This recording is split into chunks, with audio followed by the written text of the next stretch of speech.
Welcome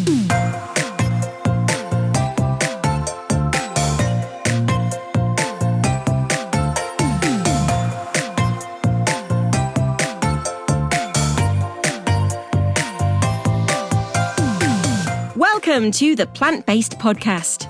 Did you know that plants are truly amazing? Not only can you grow them and eat them, you can also wear them, drink them, nourish your skin with them, and so much more. Let Ellen and Michael inspire you to love plants as much as they do, as they chat with the movers and shakers in this wonderful plant-based world. So, let's dig in.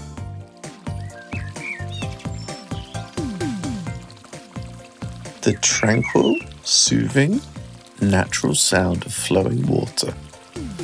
Listening to it has been shown to lower your heart rate and blood pressure and generally relax your whole body. Combining the magical sound of cascading water with the beauty of plants, Hydria Life will now enable you to use those same health and well-being effects at home or in the garden. Get 10% off their rechargeable Hydria fountain at hydrialife.com. All you need to do is quote the code PLANT24 when ordering. So this is one of my solo podcast episodes, and I've got a guy called Reyes, who I first met at the Northwest Flower Show in Seattle. And I met you through Mike Fong, wasn't it? Yeah. And it was a lovely little intro. He was just like, we walked in, he was like, oh my God, you've got to meet my friend Reyes. And I was like, oh, okay, who's that? And he was just adamant that we had to meet. And then we did, and it was cool, and we hit it off nicely. But as it is with those kind of shows, you don't have much time with people, and you're kind of passing, and you were speaking, I was speaking. But when I really heard a lot more about you was on the Cultivating Place podcast with Jennifer. Oh, yeah. Yeah. At that point, I realized that we'd had really similar kind of upbringings where we kind of like basically found refuge in plants, and everyone around us was kind of like taking the mickey out of us because we love plants. But we kind of were steadfast about that, and we built a career around plants. So that's why I really wanted to talk to you on the podcast, to just kind of chat about your childhood, your teenage years, your career, and kind of, and just kind of compare notes, really. That's what I wanted to do. So, that's awesome. Yeah. Well, it gives me an opportunity to get to know you a little bit better, too. Because, we all have our stories. And obviously, you have this incredible, online presence. And, it was so weird for Mike to reach out, because I rarely talk to him. And I'm just like, really? And all of a sudden, realize that. He'll send me a text and be like, hey, are you at the show? And I'm like, yeah. I was like, hey, you got to meet someone. I'm like, okay. So I thought that was pretty funny. That's really cool. I find that an honor that he kind of like was thinking, who's plant crazy as well? Oh, I know. There's plenty of folks there. So I just wondered, why me, It was a cool show. Actually, it's funny. Really I saw Jennifer a few days ago because she was up here doing a talk. And unfortunately, I couldn't go, but I was able to join her and some of her colleagues for like a drink before her talk. Mm-hmm. And I had my book with her and got her to, to autograph it. But it was a really fun chat. And I felt to this day, I still get feedback about that that podcast with her. And it's really so cool that you listened to it. There was so many things that resonated with me. And that was, the whole reason you're here today. So before we kind of dig in a bit deeper, just introduce yourself kind of in a nutshell to us today, if possible. Okay. Nutshell. Okay. To remember nutshell, huh? I could go on. Because you have the coolest name ever as well. Oh. It's funny. Everyone keeps talking about, hey, have you heard the news about Reyes? And I'm like, what about that? Oh, it's the thing now. And then, I read about it. And then I keep reminding them I'm only one Z, not two Zs, But it's actually short for my full name. So my full name is Rizanino. And so I'm from the Philippines originally. And my parents named me after kind of a Filipino hero. His name is Jose Rizal. And I was born on his birthday. And so they took Rizal, they dropped the L, added Niño, which means little boy. Okay. And then when I came to the US, when I was 7 years old, I I started school. I didn't really speak English, and not many of the kids could pronounce my full name. And so they're like, Riz, like, hey, can we just call you Riz? Yeah, that's cool. Yeah. That's cool to have a nickname. Yeah. And before we go back to kind of that childhood chat, and what's your job now? What do you do on a day-to-day basis? So today I wear many different hats, like a lot of us in the industry do. I'm a horticulturist. I'm the assistant director of a botanical garden just across the water in Seattle, in the city of Kingston, called Heronswood Garden. And it was a famous garden that was started by a world-renowned plant explorer, Dan Hinckley, and his partner, Robert Jones. And so it is now owned by a native indigenous tribe, the Port Campbell Squalum. And it's a really unique, a very cool opportunity. It's the first of its kind to basically a botanical garden owned by a native tribe. And so that's my full-time gig there. And also on the side, I've got RHR, which are my initials, horticulture, which kind of encompass the other things that I do related to plants and flowers, which includes teaching, speaking engagements. I dabble in floral design. And at one point I had a little specialty nursery, because as you know, when you start growing plants, you get propagating, and in no way you need something to kind of support the the addiction, right? To plants. I've always got really making any money, right? But I've always got having a nursery. Yeah, definitely. Yeah, I had a one when I was 12 years old, but that was very small. Yeah, totally. That counts. So but from there though, it's a lot of it is the people that you meet, and I'm sure you had this experience where you would go to, you call them plant fairs there, right? And here it's the plant sales, and typically you're the youngest, at least I was, and so in a way you kind of stand out, and I would go to like garden club lectures and that sort of thing. And I remember being asked by someone like, "Oh, excuse me, like, are you lost?" Or in a garden center, they ask you like, they don't know you're a customer. They think you're a member of staff sometimes because you look younger than the customer would be. Yeah. Oh, I still get that today because like if I go to a garden center, maybe it's because I know what I'm like looking for, and I'm just looking at things. And typically I'll have a vest on, and I'm almost always like, excuse me, can you help me find whatever? And I bet like maybe 90% of the time I could still help them, show them. I end up doing the same. I'm just helping them anyway because it's kind of fun. Yeah. Exactly. Especially if you're in somewhere like a DIY store where there won't be anybody better than us to help them usually, because the people aren't really plant experts necessarily. They're of a different skill set. So yeah. But tell us about your childhood, because I want you to tell me everything you told Jennifer, because it was just so brilliant. Oh my gosh. You remember. But no, I don't have a podcast, because then I would want to be asking you the same question. Yeah. But chime in if you resonate with anything that I say. Let's talk about it, man. Well, you tell me about you, then I'll tell you about me, and we kind of as we go along. Okay. I find so much synergy there. So, you grew up in the Philippines, and like, when did you then go to US? And was your plant interest coming around before then? Yeah. Oh, it definitely did. I was lucky in that I grew up in the mountains of Luzon, the northern island, about maybe 3-4 hours north of Manila, the capital. And my dad was basically a farmer. We owned a fruit plantation growing up, and I was up in the mountains, and we primarily grew mangoes. Wow. And there were other different tropical fruits here and there, but yeah, I've fond childhood memories of walking and running through the fields, and just being around vegetation, basically. But as a kid, I always loved fruits, and obviously, they were there in our backyard, sort of thing. And I was the one that was so eager to pick, and and even though they weren't ripe yet, like I was just there was just something so satisfying about picking a ripe fruit and being able to eat it. And of course, being in the tropics, we had so many different types of plants, and then the different flowers, which I didn't really kind of focus on at the time there, but I knew that they were significant. Like people in my family, particularly women in my family, appreciated the flowers. I remember one time going with my mom. She was kind of like a traveling like teacher, like nurse, and I was brought along to one of their like conferences or whatever, and I remember all the nurses were given a rose. Yeah. And I remember their reaction. And, they felt so special and really appreciative. It was so beautiful.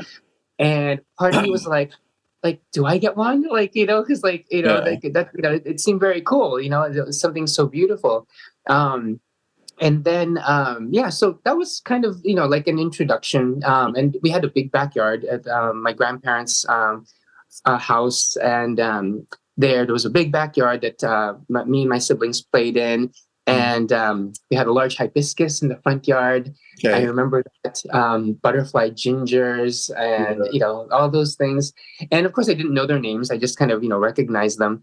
And then, so I was introduced to nature pretty early on. And then it wasn't until I came to the U.S. where, specifically the Pacific Northwest here. I remember it was July. We actually came on July 4th, which is our Independence Day here, which is really funny. But I remember it being really bright. Like it was sunny, bright, but it was July and it was actually cold. Like, again, coming from the tropics, like it was cold. It was interesting.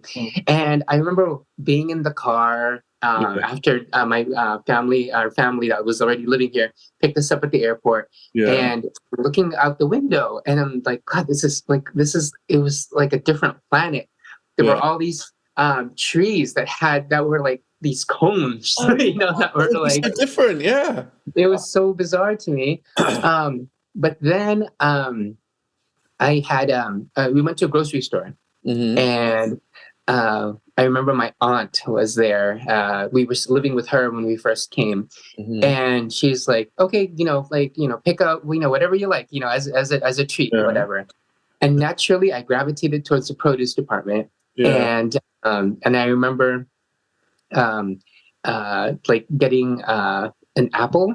Because I was obsessed with apples because in the Philippines they were imported because they don't grow there and they were so expensive. Okay. And I remember getting an apple, and then I remember getting not a regular bunch, but like a pinch of a branch of grapes that had maybe like 5 of them in there. And like that's it, this apple, and then like 5 like little grapes, like on the stem. And then I remember going there, we were checking out and an apple, and then my aunt was like, "Why did you only get 5 grapes?" And then the guy at the cash register was like, he just handed it to me. It's like there's no point in weighing it, and paying for it. So that's the thing, it was. I figured I didn't want to get anything expensive because again, grapes there too were expensive. All we could afford at the time growing up was, very, little. And so, you kind of had that, mentality. But then, of course, the Pacific Northwest, it was July. And what age were you at that time as well? I was 7. Okay, 7. So, wow. Yeah. And and then I just looking at my aunt's yard and everyone's gardens. There were all these different kinds of flowers, and I was just so. Were they excited? Did those different types of flowers feel exotic to you? I don't know if exotic is the word, but they were more like. I remember seeing just daisies, like plain white daisies, with the yellow centers. Growing in my aunt's yard. And I remember seeing them because I saw them in the flower shops, in the flower markets in the Philippines, but also they were in all the children's books, or children's shows that I would watch. They would always have the daisy, and I was like, oh my God, here they are. Like in real life, they're actually real, flowers. And then I saw roses, that were on the bush. They weren't just, a long stem, red bud that never opened. They were, things that, opened fully, like they, that got to be, 5-6 inches wide. And they smelled like they had, a scent. And I was just so enamored by it. And also my grandma, she grew hybrid tea roses. And so those were her thing. No one touched them, kind of thing. And the more it felt like, oh wow, they must be something really special, And then so that was, those are some of the early experiences. And what kind of maybe you were too young to remember, but I guess you'd know now. But what are the differences between the ways people would garden in the Philippines and how they would garden in the Western world, like in Europe? And because you might are you gardening with more edibles or kind of not so much ornamental? Like how does that? Yeah. That's a good question because in a way, of course, we had our, the fruit plantation, the farm, and being in the mountains, etc. But in the city, for example, or the suburbs, I guess you could call them, you had gardens, and people would grow things, and in a way, the more land you had, and the more of a kind of garden you had, it was almost like a social status kind of thing. Obviously, you were wealthy. If you had some sort of garden, and if you had things in pots of beautiful plants, it meant that you had money basically, and it's pretty universal, I think. And that's kind of the same way where we had a jungle of a front yard, but it wasn't anything that there weren't really I didn't really see any of my family actually gardening or tending to the garden. Maybe they were watering, stuff, but not really in the traditional sense of, digging, working the land, weeding and deadheading and any of that kind of thing. I learned all about that when I came, to the U.S. So that's certainly one thing that's, different. But yeah, there was certainly an emphasis on if you're going to grow something, you had to consume it and use it somehow, whether it was, a fiber, from a plant to, make a basket or, palm leaves, that has so many different uses, of course. And of course, edible. Every plant had a use. Yeah. Was it like that for you, growing up? When you started kind of puttering around, No, there was things that were clearly ornamental, but also things that were edible. But the edible things would be quite limited to kind of fruit and vegetables, not so imaginative as edible flowers, or certainly maybe some stuff you were using as medicine or kind of to treat ailments a little bit. Certainly nothing like that. And definitely we were not weaving baskets from Iris fetidissima or anything like that. No. No, were your parents gardeners, Michael? Sorry? Were your parents gardeners? Did you grow up in a household of gardeners? Not my mum, but my dad was kind of growing the typical kind of radishes, little radishes, not lovely mooly ones, radishes, kind of runner beans. And I kind of really got the gardening bug off my grandparents, though. And it was them that I was then spending loads of spare time with. They were growing to sell at the local markets as well. And and we did that too. Yeah.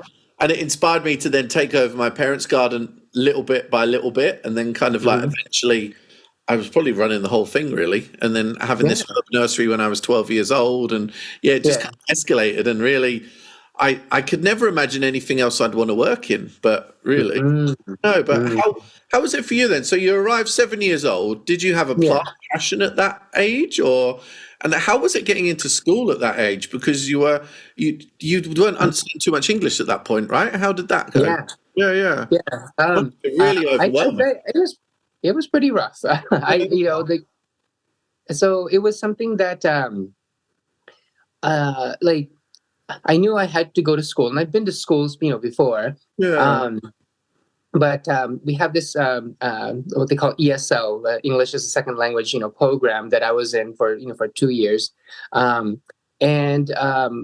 was it was fine, I think, for the most part. But then it was also awkward that it was kind of you just felt kind of it felt like like just strange. Like it was almost like like a chore. Like I didn't know how to to interact. Couldn't understand what other students were saying, or sometimes I'd be told instructions of what to do, and I wouldn't know what they were saying, and I'd start just crying, basically. Oh my God, awful. Yeah, it was like that sort of thing. And then in a way, like back home, like it would like there wasn't really anything my family could do. I mean, in some ways they had their own struggles, right? Like my parents trying to find work and getting established. And but I have my brother and sister at the time. They're considerably older than I am. They were starting high school actually, and I was starting in first grade, primary. So they had their own challenges. But over time, and I think that's the great thing about being in the elementary school, where you had different activities. But my savior, so to speak, was television. Watching TV. Yeah, to learn English. Yeah. And also we had shows like Sesame Street in the Philippines. So when it came on TV, I'm just like, oh my gosh, I'd recognize, Bert and Ernie and Big Bird and Oscar the Grouch. And, so it was like, okay, that's familiar. And then I just watched a lot of TV. And in a way that helped with, with English. And it also helped with a lot of the things that, we were learning in school. So it was, it was challenging, but throughout all of that, I got interested in plants and in flowers, and little by little, I just wanted to, go to the garden center or go to the floral department. Like I just would naturally, every time I go, I would gravitate towards those areas. And as a kid, I remember I became friends with the floral manager of a local grocery store. Get discounts? Yeah, what's that? To get some discounts? Not quite. It was one of those, things that at first I thought she was really mean, because it's one of those things where, like, I think it was like for her, it was just a job, and she just didn't want to kind of be bothered by it. But because I came regularly and said hello and like, hi, Linda, kind of like, I would just ask questions like, oh, what's this flower? What's that? Or, and also I'd pretend like I really wanted to buy something, but I didn't because I couldn't, I didn't have, much money. But I remember like one time asking like, oh, do you have anything that's like that you're just gonna like throw away, like that I could, just play with and have. And I remember early on, like going to a different flower shop and asking like, oh, do you have any, old flowers that they're just, spent? And they'd be like, no, I'm sorry, we can't give you, flowers. And like, and of course I like felt really bad. And I learned later on why. I still don't agree with why they do it, but there was a rare occasion where they did, and I remember feeling like, oh wow, that was really generous. And then I remember thinking, flowers shouldn't be like expensive, or like they should be available for everyone. Yeah. And also, I remember also in the floral department, every spring they would have the racks of like annuals, like your geraniums and pelargoniums, and then impatiens and lobelia, all these all the things.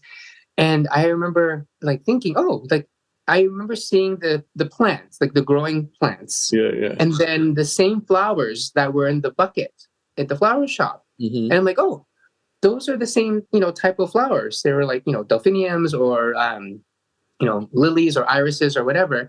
And like, so that's what they look like when they're growing. And then I'm thinking, wait, these are like cheaper than buying like the cut flowers. And like, so I can actually grow them and then like maybe have like more of them. So then I just became really curious at that point about learning about the different plants, the different flowers. And then going back to television, we had these gardening shows, which sadly don't exist here anymore. So I'm really envious of you guys because you guys have all the shows like Gardener's World and all that sort of thing.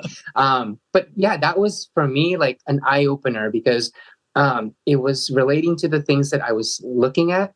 And I just wanted to learn more, and I would try to record them from the television. I'd just watch them again and again and again and again, until I would learn all the plant names and all the different terminology, and it just really grew from there. And you started growing and taking over your parents' garden then, in that case? So we didn't have a garden, actually. After we were living with my aunt for a while, who had a yard and garden. But then my family eventually got an apartment. And so, which meant I could only grow things in pots. So, and I remember, bringing up containers and bags of potting soil up the stairs, and then just growing things, and spilling a potting soil on the carpet, and being yelled at, by my parents, and like, but and it's just to have that experience of growing things. But here's what I want to ask you, because when I started growing plants, it wasn't like, oh, here, grow this because it's easy. And and it'll be colorful and fun, you should grow this and that. I wanted to grow the things that I saw in the, in television and in the books and in the magazines, like those exact same plants, like, for example, like I wanted, a hosta tokudama Orion nebulosa. I wanted, it's very specific. I don't know the shows I watched, but that's specific. And I wanted, and then when I got into like tropical plants and orchids and that sort of thing, and that was another thing too. When I got into tropicals, then I could actually have a conversation with like my family, and like when it came to orchids, for example, like they knew what orchids were and they knew how special they were, etc. Because we had them in the Philippines. But when I was younger, like they were still really expensive. I'm sure you remember when you were younger, that a blooming orchid was easily $80, for a blooming plant. And I didn't have that kind of money growing up, so. But I was still really interested, and I remember, wanting specifically, Cattleya, these really, now older hybrids, and then just very specific. So I wanted like the challenge of growing this rare plant. I remember one of them was, do you grow amaryllis, like Hippeastrum? Yeah, I have done. Yeah. So my most favorite is Hippeastrum papilio, the butterfly amaryllis. Of course. Yeah. Beautiful. Yeah. Love that plant. It was in the Wayside Gardens catalog, and it was just beautiful. Like it had the full spread, and I read the story how it was just like a new introduction in the wild. It was very rare from the forest of South America and Brazil, in this really remote area. It was like, oh my gosh, like I had to have this plant, kind of thing. So really specific, things that I wanted to try and grow, and I didn't want to bother with like, marigolds or, pansies and that sort of thing. I mean, that came later, which is funny, but I wanted. I think I was growing mostly the things that my grandma grew and kind of going out aside from that. And I remember I didn't have that much money. And I remember really saving up to buy some tulip tarda, those yellow and white bulbs, and it was only like 12. Even that's the thing. You even got a species, right? Normally we want the big like hybrids, right? You just fell in love with species. I think I just like the look of them then, and because my parents didn't really give me much pocket money. Most of my money was coming from selling my own herbs at the end of the driveway or at the local market and stuff. So I was kind of like making my own money that I then, spent on plants as well. And this was all, just a lovely escape from school and stuff, because like, how were you then getting on with school as your kind of like passion for plants was growing? Did you find that was like a refuge from not enjoying your school days? Because certainly for me, this was, if I hadn't had plants as I was growing up, I think I would have been super miserable as a kid. Because I didn't enjoy school, I was bullied, I kind of didn't really fit in, but I had the passion for plants, which I kept secret from the people I knew at school. But I was so happy at the end of the day when I would then go off and do my growing and selling. And yeah, but it was like my secret world sort of thing. But it made me so happy. You know, I don't know how you felt, but yeah, it was. That's so interesting to hear you say that, because like when I follow you, on social media and stuff, I figured like you give off this appearance of like you were the one, like probably like, being the bully, you're a big guy, you're the one that's like, tough and, kind of thing. So, not at all. Jeez. No. The complete opposite. Yeah, I would say. It was like, for me though, it was, it was strange because I didn't have, I wasn't really interested in the normal, guy things that, that young boys were expected to like, sports and video games and that sort of thing. The thing is, I tried because that was the cultural like expectation, like, oh, you're Filipino and you're getting pretty tall, you should be playing basketball, or playing like Nintendo and that sort of thing, and like which I enjoyed. I learned a few games, but then I never, like I'm not a gamer by any means. And then sports, I like being active, but it wasn't the typical like guy thing like to do, because early on I also what's that? Terrified of footballs coming towards you. Yeah. Oh yeah. Well, yeah. Well, I wasn't that terrified, but I know it wasn't my thing. But my thing was, so I like to dance. Okay. And when we came to the U.S., of course, there was television, and it's the late 80s into the early 90s. So MTV was like the thing, right? So I would watch that and be like, oh, how cool, and I try to copy, the moves and, and just like fell in love with, with just, all the pop music at that time. And the same with my brother and sister, and that's kind of how we all kind of, bonded and just watched television and, watch for like, the top 20 countdown of like different, songs and that sort of thing. So yeah, on top of liking plants and flowers, I also like to dance. I was an absolute target, for being teen. But you still had the plants as your kind of like comfort blanket, right? In a way, with the plants, though, like in some ways, I could get away with the plants. I figured, okay, plants, like sure, as long in a way, I felt like my parents were thinking like, okay, as long as he's growing plants like the flowers, okay, maybe that's just a phase. But he's growing plants. He's going to be like his dad. He could possibly take over the family farm in the future, kind of thing. But it's almost like, okay, as long as he's not, playing dress up and playing with Barbie dolls, I guess he's okay, kind of thing. Okay. So in a way, growing plants and being interested in plants got me out of trouble. Like I wasn't interested in, like going out with groups of friends and causing trouble, like after school or, that sort of thing. But also growing up, in a very typical Asian household, you were expected to excel at school. And, a B was not acceptable. And so there is that pressure to do well in school. So, that was kind of ingrained, in me growing up. So studies first. Did they not see plants as doing well then? Because you couldn't see a career in plants at that point? Because certainly at my time, this was the same. Like no one could imagine you work with plants. This was like almost the booby prize, the thing that you did if you couldn't think of anything else to do.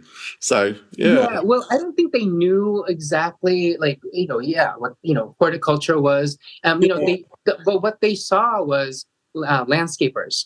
They were the ones that were that's the most obvious, isn't it? Yeah. Yeah, the ones that shear the hedges and mow the lawns and that sort of thing. That's what they think I would turn into, or that's the road that I wanted to go, because they saw it as that as like, oh, those are immigrants, like workers. They don't make much money, and that sort of thing. Like they were below people, and it was really sad that I grew up being taught that. And not being, seeing that as, a job and as a value. They always equated, gardening, horticulture to being a landscaper. So, so in a way that's like, hey, we brought you to this country so we could have a better life. And here you are, playing with plants. What are you going to do? You're going to be mowing lawns and shearing hedges, for your career. I mean, they didn't blatantly say that, but you could definitely feel that that was what they were thinking and feeling. So they constantly pushed me to do well in school, and thought of all this was like, oh, this is just a really serious hobby or just a phase. But as he grows up, he'll get some sense into him, and he'll start, applying to medical school, or and making that sort of thing. But growing up, I think I felt like I had a lot to prove. I don't know. Did you ever feel that way, Michael, growing up? Like you had to, prove to them that the work that you were doing was leading towards something that it could lead to a successful career. I have to say, I didn't feel the same pressure from my parents. They were quite hands off, actually. Oh, so there was never any, oh, you must go to university, you must do this kind of. And I actually, looking back, I feel like that I'm quite fortunate that they were it might have been nice if they were more hands on a little bit, but they certainly. There was no expectation really, which kind of meant I just drifted along. And I do often say a lot of my career happened through serendipity. I went to college because Horticulture College is near where I was living in Suffolk. Oh, okay. My first job was in Suffolk as well, in the same area. Okay. So if it hadn't been for that geographic kind of like coincidence, I don't know where I'd be now, to be honest. So I kind of just drifted into a lot of stuff, which is kind of weird because this all turned out pretty okay. But very, very bizarre. And I don't ever remember talking careers with my grandma necessarily, who was my biggest influence in plants. It just kind of all moved along. And I was too shy and not confident enough to ever imagine going to university. So that was always a no as well. So, yeah.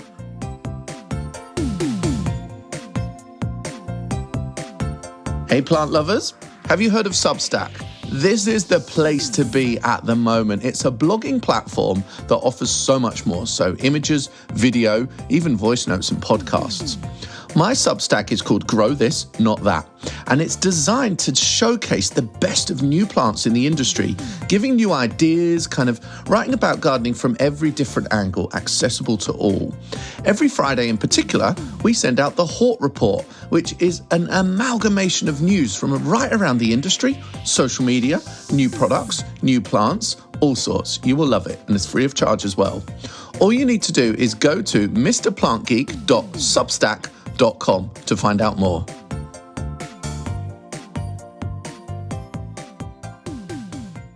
This is a really cool chat, but we can't be another 40 minutes. yeah. It's so good, honestly.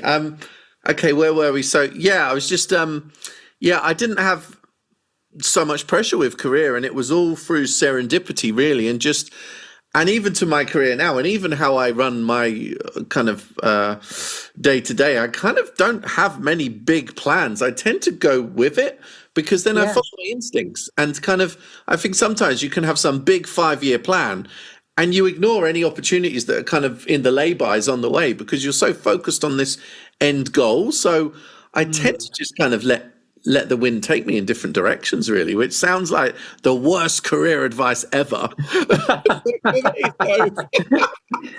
Well, and that's the thing, though. I think many people can make it work, but very few. You've got to have a drive, and you've got to not necessarily have a fierce ambition, but you've got to kind of have the drive. That's the thing. Yeah, and I've always got the drive, and so I'll take it in whatever direction occurs. So, You also come across as someone that's not afraid to fail, or to make a mistake. Is that true? Because what's the worst that can happen? There's always something else that then comes along. But the thing is, when you believe in yourself, you don't fail, because I learnt this many years ago when I was, because I was, through my teenage years, it was really, I wasn't very confident. I had a really weird squeaky voice as well. It took many years for my voice to drop properly, a break. And it was so embarrassing throughout my teenage years. And that's one of the reasons I would have hidden away and even until I was 22, it wasn't really sorted into kind of like a proper kind of formed voice. So I wasn't very confident at a lot of stuff. And so I wasn't really kind of giving myself that drive and stuff, and wasn't confident in myself. And one of the things I can put success down to is hypnotherapy, actually. And I had Really? therapy for, first of all, for public speaking. And a very basic part of hypnotherapy was kind of conditioning your mind to imagine yourself doing something well. So when we go and we do public speaking now, like, why imagine it being a disaster? Because when you imagine stuff, your brain goes along with what you're imagining because it starts to put it in place. If you imagine it going wrong, then it probably will go wrong. Imagine yourself on a theatre stage doing it really successfully, and you're manifesting that success.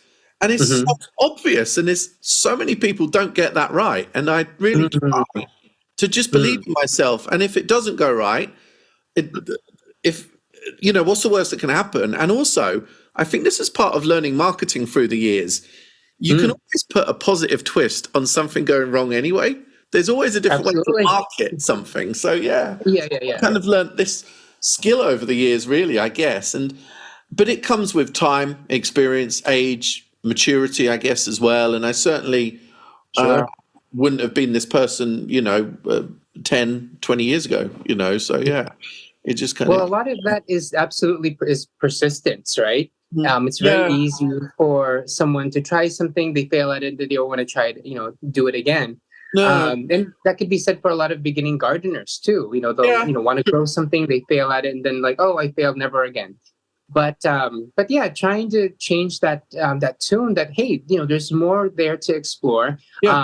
Try again and learn. And I think with me, it's like I'm so captivated by plants. And there were some that I just like, I want to be able to grow this so badly because it's so cool. So you do what it takes to try. And then that's the thing with gardening, all the life lessons that plant teaches us. I mean, and that resonates with me to this day where, we don't often think about it, but, they teach us so much in terms of, how they grow and learn how to deal with, with failure, how to deal with overcoming adversity, that sort of thing. It's pretty powerful. And, and I think just by growing plants, seeing them evolve and develop, seeing them die, killing them, it's one of those things where people are so afraid that they're going to kill a plant. And sometimes letting them know and reminding them, hey, it happens. It's it's nature. But also we have this incredible industry that allows us to grow many different kinds of plants in a large quantity that allows us to try. And And probably, do you find with the climate you moved to, you've got more versatility in the things you can grow? Because you could grow. I didn't know that at the time, actually. You could grow tropical things with protection. You couldn't grow non-tropicals in a tropical environment easily, I'm sure. So right. But it works only one way around. Yeah. Well, I remember, as I learned more about nature, climate, weather, just your basic, biology and meteorology, all these different fields, and you think about like region and climate, geography, and all these play a factor, obviously, in how plants grow.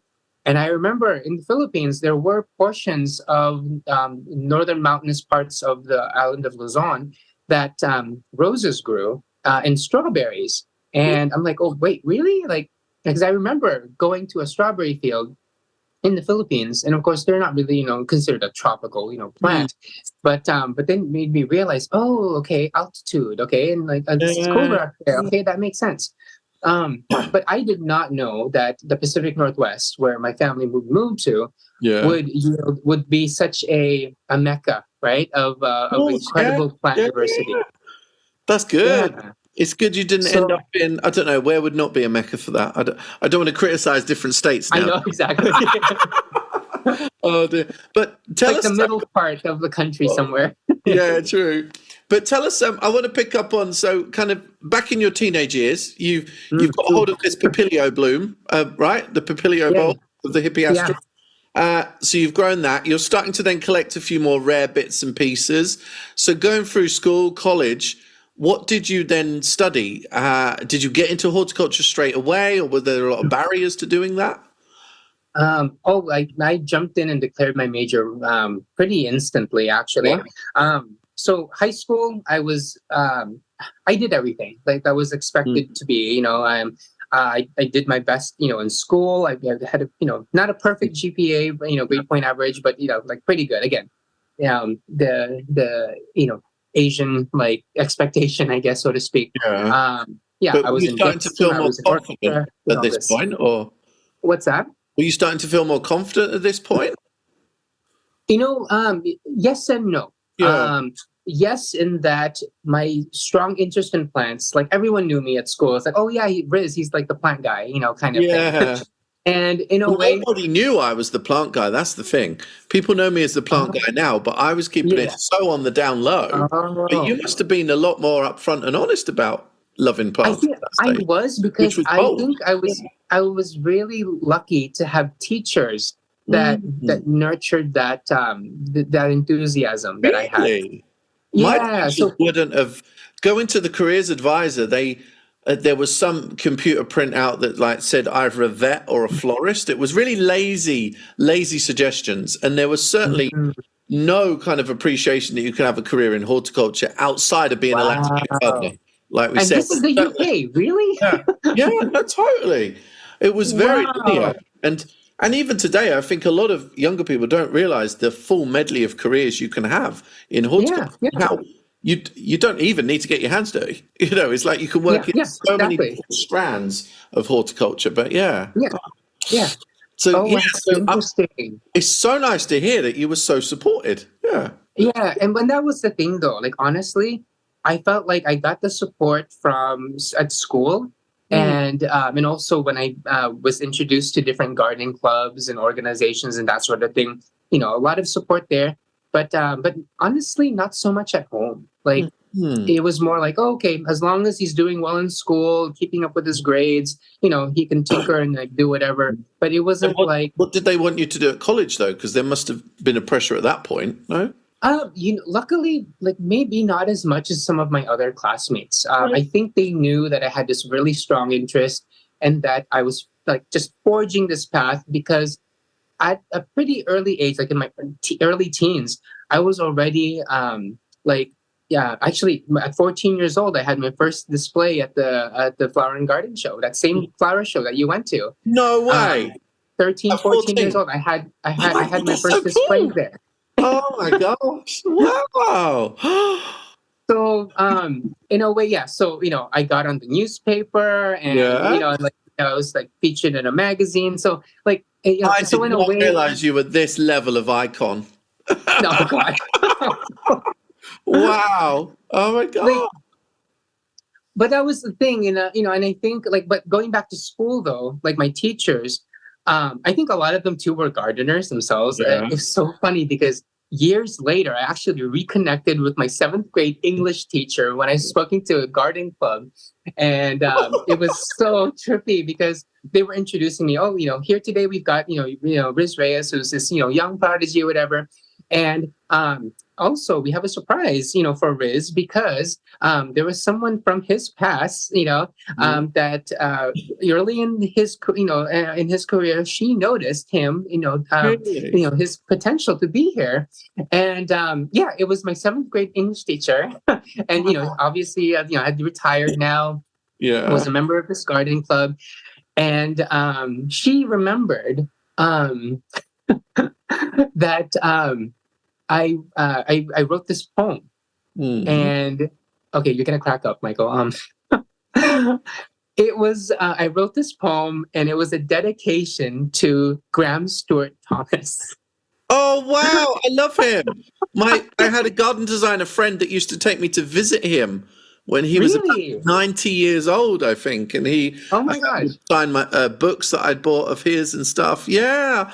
Oh wow, that's amazing. So it was, and so I heard about him because there was this television series that was developed here called Gardens of the World with Audrey Hepburn, and they had this whole segment on roses, and so I was obsessed with old garden roses, and of course he was the guy at Modest Font Abbey. And I always dreamed of visiting, and I learned that he had passed. And I figured, oh, like I should like write up, because this was a unit in our English class where we would write a poem. And so I don't remember it exactly, but Mrs. Mitchell was her name, remembered this poem because she asked me to explain to the class what a hyacinth was. Oh, really? So anyway, yeah, it was pretty cool. But yeah, I'm very lucky to have those that support and those mentors growing up, because in a way,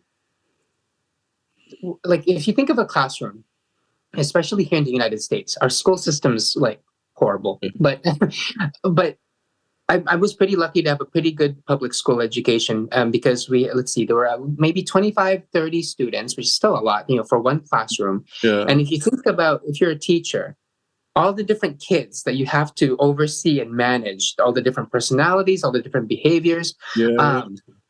I was easy for for teachers. Yeah. But I wasn't interested in causing trouble. I drew my plants and flowers, and and I was fine. But how was so obviously like your the teachers were fully supportive of your love of plants, but like fellow pupils, how did they accept things?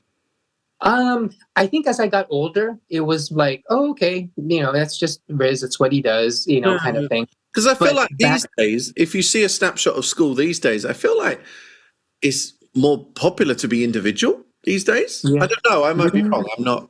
I haven't been in school. It varies, I think. Yeah. And in like in any classroom setting, you're going to have that spectrum of different types of students. Definitely in elementary school, and we touched upon this earlier. It was teased quite a bit, especially in elementary school, where I remember playing outside, and there was this kind of green belt of fence that was part of the school, the playground, and there was a fence that separated a residence, and they had a row of just random vegetation, and and during recess, I would go there to hang out and play. Okay. And I remember there was a group of us, and we were basically picking leaves and vines and making garlands and then like wearing them actually. And then I remember we would go back into the classroom after recess, and we were thinking, oh, we're so cool. We've got had this like flower crown and these bouquets of dandelions that we picked and brought them into the classroom. And then I remember actually getting in trouble, saying, that's someone else's property. We don't pick flowers, etc. And then, of course, when you get in trouble, all the kids start laughing at you, and you know that feeling. And it's just it's hard, It just give you some cool points. I don't know, but well, you think that you were cool, and in a way you dare to be different, right? But then it was just in a way it was a lesson learned, right? But you can't ever forget that laughter of like it's just it just sticks with you. And I think you either take that and let it bring you down, or you take it to like use it as like you know what, like I'm gonna show them, like what did you ever have that feeling? Then? Yeah, like like I'm gonna show them that I'm going to learn all the plant names, and like I'm going to know more than them. I'm going to know more than anyone. And I remember thinking that when I began to realize that I knew things that adults didn't know, that I was teaching them things, I remember that being sort of like the wake-up call of like, wow, like I actually, like can be like an expert, like here I am, telling teachers about how to plant a tulip or something like that, kind of. No, I certainly didn't have that level of confidence. I was just then falling into different things. And like we say, the serendipity did me well, though. So, yeah. So then college was next. And what did you then go on to study? Yeah. So towards the tail end of high school, I got an internship actually at our Arboretum here in Seattle, Washington Park Arboretum. And I think that's where I really got my like first kind of formal training about what it means to be a horticulturist and a gardener in the Pacific Northwest, like a legit professional gardener. And obviously, our arboretum was connected to our university, the University of Washington, and so with that, in a way, I know my parents expected me to go to university straight away. Because it's what you do. You get after high school, you go to university, you get your degree, and then you go from there. I've never had that pressure. I feel very thankful now. I hear this from you. Yeah. So. Wow. So in a way, I wanted to. I wanted to excel in school, but also it was sort of a peer pressure thing because all my other friends that I hung out with all were aiming to go to university. So it's like, okay, I should. Is this an American thing, or is this because you were in the city, or because I was growing up in a small town? So I think probably the number of people that went to university was probably quite a small percentage. So there wasn't really the expectation. But I wonder if you were in Seattle at that point, were you? Then maybe there was more expectation that university was the natural progression. Maybe. I think, being sort of a teacher's pet, so to speak, growing up, it was sort of embedded in me that, to really excel and do well in school and in life, that you would go straight to university. But I did learn about what we call technical colleges or community colleges here. And that's where they had their 2-year program in horticulture. And I figured, I think that's the path that I would go. But I applied to University of Washington anyway, and I got accepted. So I figured, okay, great. But I didn't know if they really had a horticulture program. But then they did. But it was through their College of Forestry. Actually, it's kind of a weird place to be. But yeah. Of course, it wasn't one of the competitive majors to get into. Different. Because everyone else, like all my friends and stuff, they were all going after pre-med, pharmacy, computer science, all these fields. And then I'm like, okay, I'm going into horticulture. And there was a botany degree as well that I considered, but it was really horticulture that I wanted to focus on. So I declared my major even before I started, university. And then it actually was helpful because then I had my coursework set for me. And then so can continue to do there. I had that internship at the Arboretum, which I later then, after I finished my degree, would help out at and work at. It's at some degree. And then we had the Center for Urban Horticulture here in Seattle, where it was also my classroom. Where we would meet for classes. I eventually got a job there after I finished my degree. And then went on from there. But being affiliated with the university allowed me to, to show, particularly my family that, that, hey, I'm in a university, I'm earning this degree, So, horticulture was a grown-up option as well, maybe. Yes, exactly. There was still some uncertainty. I remember my dad, actually, I was outside, just waiting. And this was after commencement. It was after graduation. And he walks up to me and looks down on me because I was, down on my knees waiting. And he's folds his arms and it's like, so is this what you're going to be doing your entire life? Oh, he said those exact words. He picks you at that one moment, the weeding moment. Yeah. Oh. Yeah. Just say, what the heck, Dad? I just finished the degree, figuring out kind of, what the next step is and that sort of thing. And, I like to think that he saw that, that I worked, hard at, at getting there. But yeah. And of course, he's the dad that also had, the farm, that, growing up. And he eventually retired and he went back home actually after he retired, to go back to, to this farm and to his family and, to our land there. But there was never an expectation that I would take it over, which I'm kind of glad because I don't think I could have, managed, that, that scale that he ran that. And I had other interests, because I had this fantasy of maybe I could have this career where half the year I'd be in the US and I'd have my horticulture career. And then in the winter, I would go to the Philippines and then have like, my tropical plant and orchid, business or whatever there, and split the time between the two countries kind of deal. I think that was like the original fantasy. Oh. But yeah, of course there'd be a tremendous, amount of work, but yeah, so yeah, got through college, and then and you said you went to, did you go to university then? No, I only went to college because I still wasn't that confident.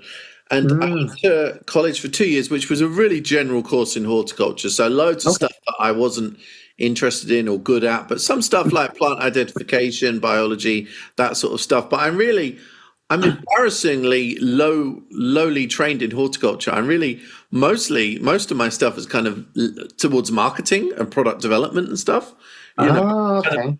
My only horticulture qualification is really a national diploma, which is not anything necessarily that advanced. So kind of it's the biggest sham of all time, and I can see you're so disappointed. But I've learned most of my stuff through kind of experiencing, of like being in the industry and kind of, with colleagues, peers, etc. But again, this serendipity was towards the end of college. I opened up the newspaper, and there was a competition to design a garden at Thompson & Morgan, biggest mail-order platform in the UK. And I remember getting that catalog as a kid. Yeah.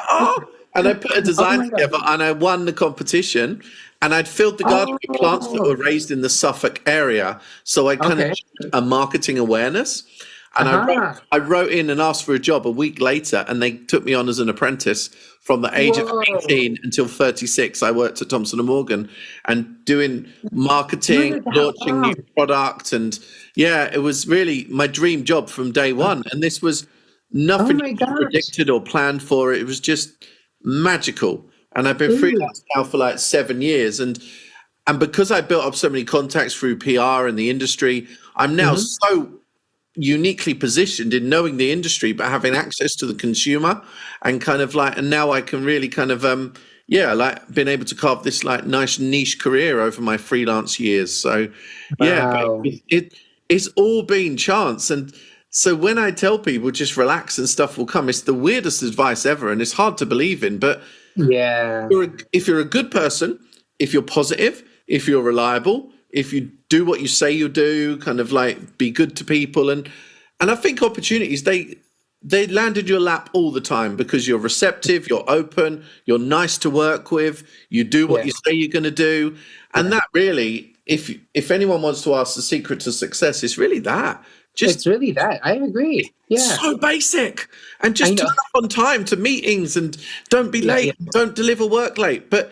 It's really basic, but the number of people that cannot do it is so vast that this gives us the real edge. But it's from such a simple thing, which is just laughable sometimes, and have the passion. I guess have the passion genuinely as well, because we, horticulture and plants are in our veins, it's our passion. And that really comes across, and I don't think you can ever fake that sort of thing, so I don't know. So and I think that's the thing too, like I remember being told one time where and I'm sure you've hit this kind of a crossroads in your career where you figure like, okay, do I still like what I'm doing? Do I need to move on? Should I do something else? I need to make more money. All these things. So you kind of question, your abilities, and you question your future in the industry. And I remember a friend and mentor of mine. Oh gosh, I haven't talked to her in ages. I remember her like kind of sharing my frustration about like, oh, I feel like this isn't going well. Like I need to move into something else, something different. And I remember her saying that was if you woke up tomorrow, then called me and said, I think I'm going to be an oceanographer. Yeah. I would say, oh, that's fantastic. I think you'll do really well. Yeah. Oh, like, really? Like, you're not going to try to talk me out of it, kind of thing. And she said that, Riz, whether it's an oceanographer, a real estate agent, a janitor, at a hospital, if you're going to pursue culinary arts, whatever. Like, you're Riz. You're just you. You're kind. You're polite. You're so just so easy to work with. Everyone likes. And when you do stuff from the heart, it's so different as well. Because you're following a passion, it always comes from the heart every time. And even, I'm sure you're at the stage where you're confident when you get up and speak in front of an audience, and like, not always, but you can do it. You might not feel confident, but you still do it very successfully every time. I'm very sure of it, because it's coming from the heart. It's coming from your passion. Do you know what I mean? And you don't have to fake it when it comes from the heart. That's the thing. So it's one of the best advice too. Like when it comes to like public speaking, where know your topic, prepare. But at the same time, so much, and I'm sure you're the same way, Michael. Like when you're giving a talk or presenting, there's a structure, and an organization to it, but it's also just what naturally comes out, and so it's very to that, and things don't have to be neatly tied up like computer style or anything, and people listen to real people, and they'll respond as natural. Even if you make a little mistake or kind of like ramble a bit, people are still there for you, and it shows you as more real, and that's the thing.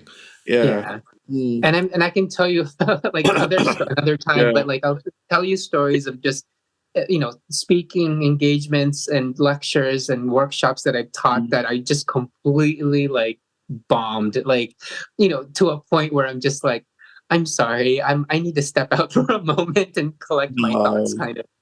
You're but real, then, and you have probably to, you need those experiences. But that's probably a good trick to get the audience on your side as well. You could almost fake that, and then they'd be on your side because they'd then feel for you. I don't know. Well, and in a way, and I think when you can see that. Well, that's the thing. First they have to see like your potential, right? Present them something that, oh, whoa, okay, here's something that they did, okay, and then they do another thing. It's like, okay, maybe not so great, and then like whatever. But the fact that as long as you continue, like I could have easily given up after that first talk I ever gave, and whatever. I don't really. Oh, I actually don't know. That's another story. But like. To think that this is not my thing, it didn't feel right, I was uncomfortable, I'm never doing that again.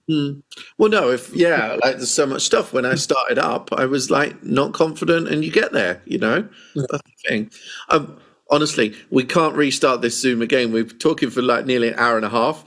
This is going to tell us off for too long. I really have to fast forward you a bit to get us to Heronswood. Right, what happened next? You're at university. What happened next? Okay. And get us to Heronswood in the next 7 minutes. Okay. I can do it. It's such a nice chat. Let's get to the point. Okay. And then after university, I was at the Center for Urban Horticulture. And then after that, I got this great opportunity to work for a company called McMinimans. And they're a pub and hospitality company based out of Portland. And I worked with them for 6 years, which was a great opportunity. And actually, if you come back to Seattle, we should go there and let's hang out. I'll show you the gardens that I helped create there. And have a drink. And you can even stay at their hotel. So that was super fun. And then about, it'll be almost 2 years now, I landed this gig at Heronswood. My friend, Dr. Ross Baton, he moved up to be the director. And he said that, there's this guy, right? What's that? He's the guy from Scotland, no? Yeah, do you know Ross? Yeah. I went to his presentation. Or he was on a panel. I saw him on a panel at the Flowers Show. Yes. Yeah. The funkiest accent. Because it's kind of like American, but then I hear the Scottish every so often. I could listen to him all day. It was such an amazing accent. Yeah, because he's kind of been everywhere. Because I think he's from like the military family. But anyway, we were friends first, and actually, we were introduced by. Do you know Dr. John Grimshaw? Does that name ring a bell? Yes, of course. Yeah. I knew him since I was quite young. He was working at Sahin, the seed company in Holland, for a while. And he used Oh, to okay. take me around there, and now he's in UK, and see Yeah. us often at flower shows. Oh wow, John. Yeah, so he's at Yorkshire Arboretum now, and we became friends on social media and through Facebook, whatever. And he said that, hey, I have a colleague of mine that's moving with his husband to Seattle, and you two should meet. So we connected, we became friends, and now we work together. And then, so working at the garden at Heronswood, and now I mentioned it, it's owned by the Port Gamble Slalom tribe. And so our job now. That? Was it then? What's that? Was it then given back to the tribe, or how did those mechanics work? Because this is the first time I've heard of this. Yeah. Oh gosh. Okay, so that's another long story. Yeah. So long story short, with Heronswood, Dan Hinckley was a famous garden and nursery. And then he sold it to a seed company in the U.S. And then that didn't work out. And then or the business venture that followed that didn't work out. And so the land was basically, garden was sort of abandoned for several years. And then those are the ancestral lands of the Port Gamble Slalom tribe. So they bought the garden. And then basically rehabilitated it, then was basically volunteered to help bring it back to life.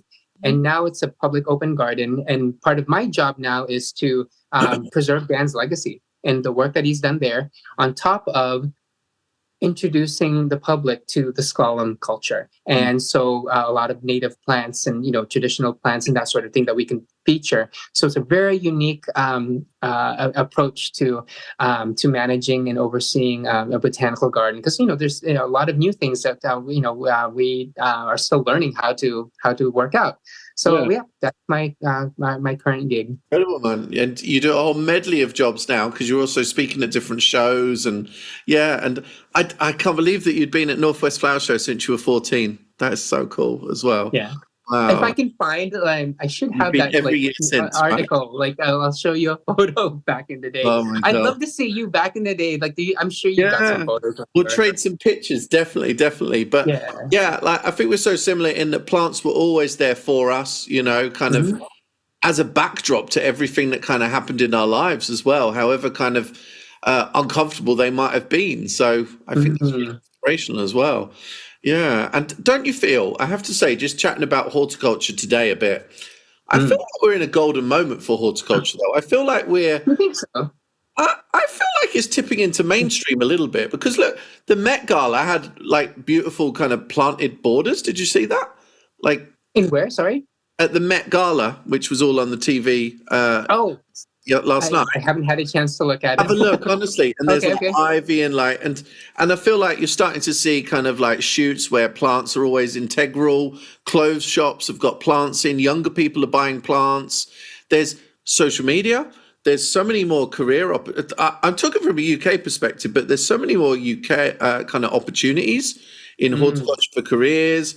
People like myself are kind of trying to show as many different jobs in the industry as possible. I think there's more eyes on it than have ever been, I would say, and I think it feels good, especially in the UK and Europe. So, you might say something different for where you are, but I feel like there's a lot we can build on, for sure. There is. And I think I'm at the point where I'm so involved in my own kind of, world that I have a hard time seeing kind of what's happening. But definitely the pandemic has shifted, that focus for a lot of people to start looking at gardening and growing and that sort of thing. And all the well-being and even people that are connected with nature. This is horticulture of a type as well, isn't it? And they'll then feel inspired to want to grow something at home, to feel closer to it. So I think this is really our kind of best time to do a recruitment drive.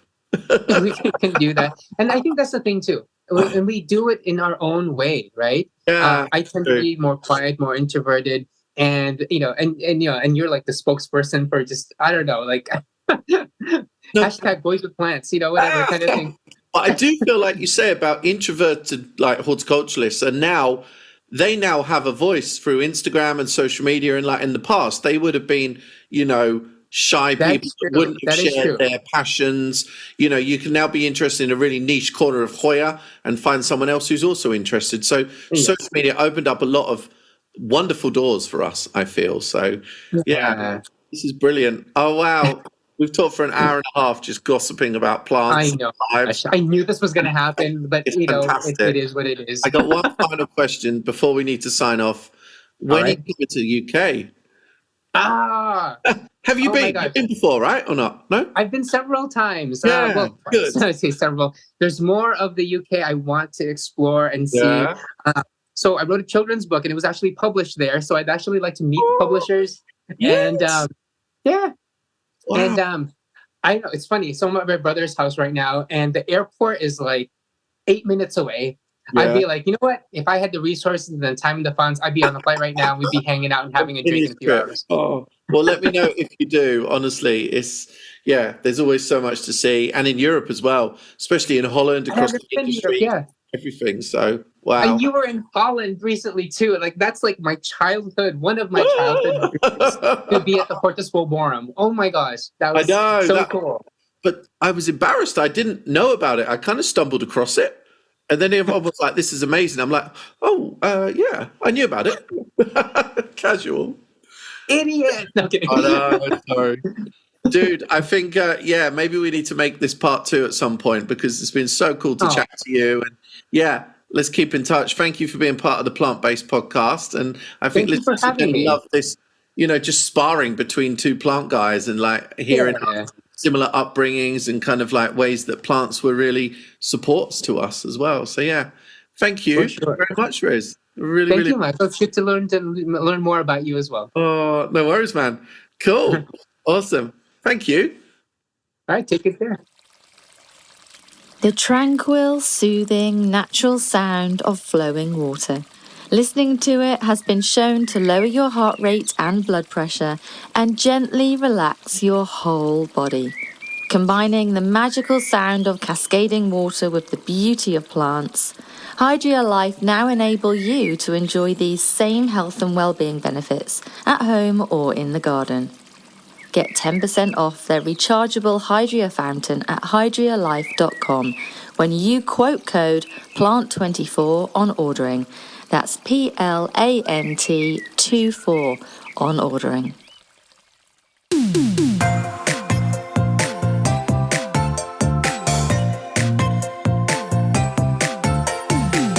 The music for the Plant Based Podcast is part of the song Grow by Mikey James, and our editor is Gareth Patch of Semi Echo.